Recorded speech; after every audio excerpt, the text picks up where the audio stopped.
Like always, I want to take a minute and thank everybody for being here. We've had interesting conditions this year, and our fans' support has been great. Nittanyville, our fans, our students. Appreciate the media being here as well, so excited about that. We're 1-0 this week, which is always our goal. There's a lot of learning that still needs to take place, but would rather learn after a win to clean some of those things up. Army's a difficult team to prepare for in a week, especially defensively. All the issues that you have to deal with, them keeping you honest with how they play in their running game and that wishbone attack. I thought overall we did a nice job of that. You know, they had one big play on the pass play, which is typically the case with these teams. They're going to sneak one of them in at some point. The fullback made some plays for us. Offensively, we had some plans to throw the ball more in this game early on with all the rain. We weren't effective with that, as effective as we wanted to be. Went to the running game early on, had some success there, dried up. Then the rain went away. We were able to take some shots later in the game. That was a big play. Chris Godwin's been big all year long, coming down with contested catches. We've been inconsistent in our kicking game the last 2 weeks. Our punting is inconsistent again, and our kickoff is inconsistent. Field goals were huge for us. Opportunity for growth. 1-0 this week, met the goal. Really, happy to see that. It was great to see Mike Jasicki come out on his birthday, get a touchdown catch. Some other positives, first time 4-0 at home since 2008, which I think is a big stat. 6 fumble recoveries in the last 2 games, which is big for us. Jason Kabinda with 14 tackles in the game, 2 sacks, a forced fumble. That was a heck of a deal. And then Torrance Brown, 4 tackles. Curtis Cothran, 4 tackles. Manny Bowen, that's a true freshman with 6 tackles, all highs. So, it's a step in the right direction. We just got to keep grinding. Open up the question. Raise your hand, we'll get a mic to you. James, how would you evaluate the offense from the start of the season until now? Not where we need to be. There's no doubt about it. Not where we need to be. We're inconsistent. What's killing us is penalties. We get ourselves in too many long yardage situations. I do think the weather has had a factor in some of that, but that's not the reason. That's been a factor, one of many factors. The penalties, we're not in a position to overcome long yardage situations on 3rd down and things like that. We did pick one up tonight on screen, and we almost picked up another one, obviously handing the ball off on a run play. So we got a lot of work to do in that area, which is obvious to everybody. Following up on that, you're in the bottom 10 in the country in offense now. I just have to be blunt here. What's your evaluation of John Donovan at this point, and are you confident that he can get this and your offense can get this thing turned around? Yeah, just what I just said. We got a long ways to go. I'm not happy with where we're at. Coach Franklin, right here, on your right. Can you just talk to me about the decision to kick the extra point after scoring the final touchdown as opposed to maybe going for 2 to get to 21? Just what was your thought process during that? Yeah, you have two different kind of approaches to that. Sometimes it's based on the time of the game where you get to. Obviously, as the game played out, it looked like we should have went for 2 in that situation, no doubt about it. But typically, a lot of people have the philosophy you wait till late in the game, 4th quarter.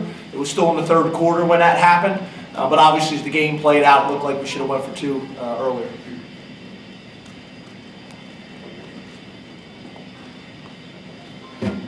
James, you talked about Army's offense being difficult to prepare for.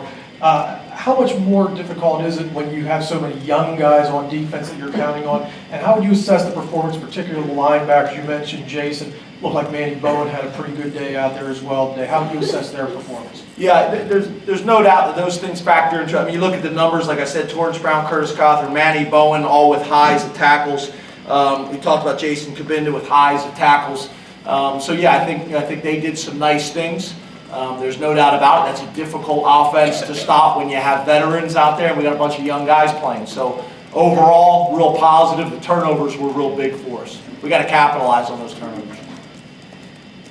James, I think everyone can understand why you can't run the ball sometimes with the offensive line and now Mangiero and backup running backs. But the wideouts don't seem to be getting much separation downfield. And I mean, this is Army. This is Army. It's not a speed outfit, and you weren't getting deep at all. What about that? Yeah, we got to be better. You know, we got to be better in all those areas. There's no doubt about it.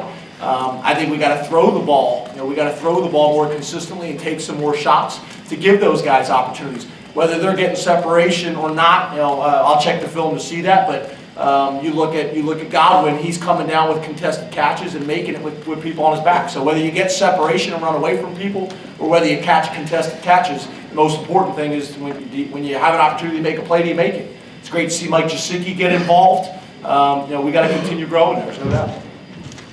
James, you said after the Temple game that you were going to become more involved in offensive play calling. Have you been that involved in the last 3 games? And if not, will you be getting more involved for next week's game? Yeah, I've been more involved, yes.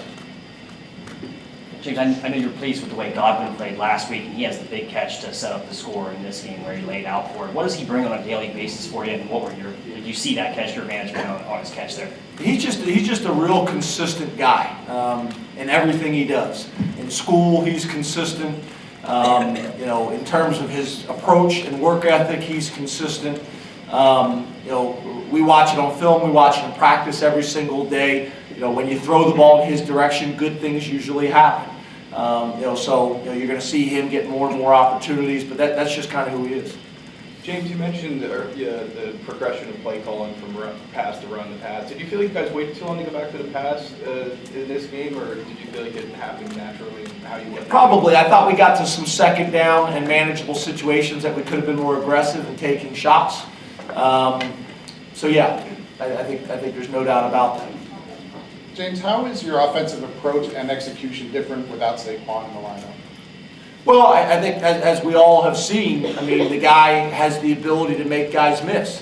You know, we had a few times tonight where we had guys one-on-one and weren't able to do that. So you talk about, you know, receivers catching the ball, breaking a tackle, making someone miss, or running backs having the ball in the hole and making that one person miss. It has a factor in the game. That's important for us. We got to try to get some of these guys back. Not having Marcus Allen, not having Brandon Bell, not having Saquon or Akeel Lynch, losing Mangiero throughout the game, not having Nelson, all those things factor in. There's no doubt about it. Switching gears, James, this week there was a release about discussion of long-range planning for facilities and whatnot, maybe renovating or replacing Beaver Stadium. What's your position? Will you be involved as part of that committee? Yeah, I'm happy to discuss all those things with you guys in great detail after the season. We've hired a really good company to help us with that. We got great administration that understands all those things. I'll obviously be a part of the conversation, but right now our focus, was on Army this week, and then we'll switch to our next opponent, starting tomorrow. So, right now I'm just focused on trying to find a way to get another win and be 1-0 this week. Time for 2 more. Mike? Yeah, James, any of the kids who didn't play today, could they have played with maybe better weather conditions or a different situation? I think it depends who you talk to. If you talk to the kids, yes. Talk to the trainer, no.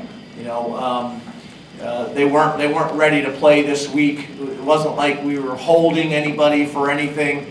They weren't able to go this week, so hopefully we'll have an opportunity to get the guys back. The kids always say that. Yeah, you ask the guys, are you ready to play? Oh yeah, I can play, coach. I can do it. Talk to the trainer, no, we can't. So we're always going to put the safety of our players first, make sure that they're taken care of.